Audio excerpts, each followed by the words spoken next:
It has now been 1 month since the explosion at the lumber mill in Searsmont, and just yesterday, a second firefighter died from his injuries. Searsmont Assistant Fire Chief Wayne Woodbury was being treated at Maine Medical Center in Portland. There has been a wave of posts on social media from friends, family, other firefighters sharing just how much Woodbury meant to his community.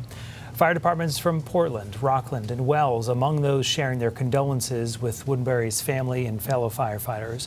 State leaders, including Governor Janet Mills, U.S. Representative Shelley Pingree, and Senator Susan Collins, also offering condolences. A common theme in those tributes is the sacrifice Woodbury made in service to his community. Today, officials in Searsmont held a procession for him. We will have more coverage of that tribute right here in our next half hour. Investigators with the State Fire Marshal's Office looking into the cause of what they're saying now is a possible arson in Stockton Springs. It happened yesterday morning at a home on Cross Lane. Firefighters say when they got to the scene, the home was fully engulfed. Investigators say it appears someone set that fire on purpose. So if you have any information on the incident, the Fire Marshal's Office wants to hear from you.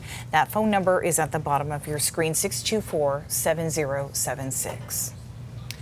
Investigators have ruled a house fire in Wells to be accidental. Look at this scene. It happened yesterday on Atlantic Ave.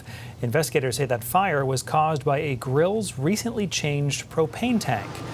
Those flames also damaged 2 other homes. The homeowner and his daughter were both home at the time. He suffered minor burn injuries. The daughter was not hurt. Firefighters say a quick response helped limit the damage. These houses obviously are very close together. Again, crews did a phenomenal job in the first few minutes doing what they can with the amount of volume of fire that they had when they arrived. Work into the night to put out the smoke and the flames. By the way, both of those could be seen far down the beach at Wells and beyond yesterday.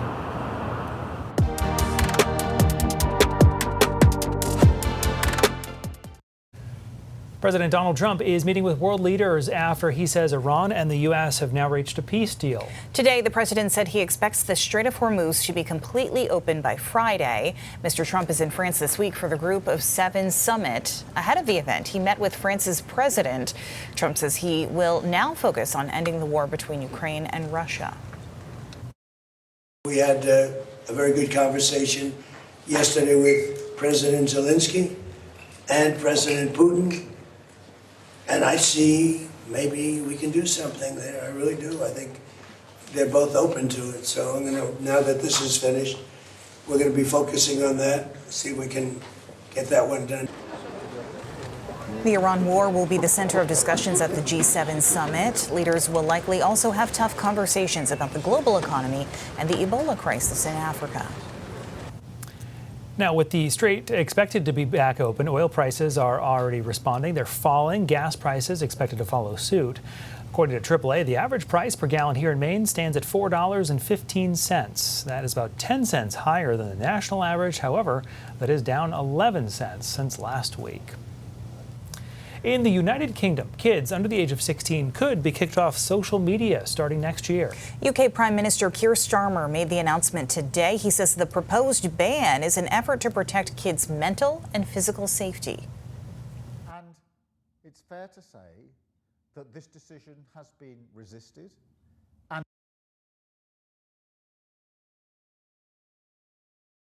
Bill in front of lawmakers before Christmas. The expectation is for the ban to be in place by next spring. Critics of the ban say it pushes teenagers to use less safe platforms. Australia and a number of other countries have recently introduced similar policies. A new massive media deal could change the streaming industry. Fox announced it is acquiring Roku in an effort to expand its streaming audience.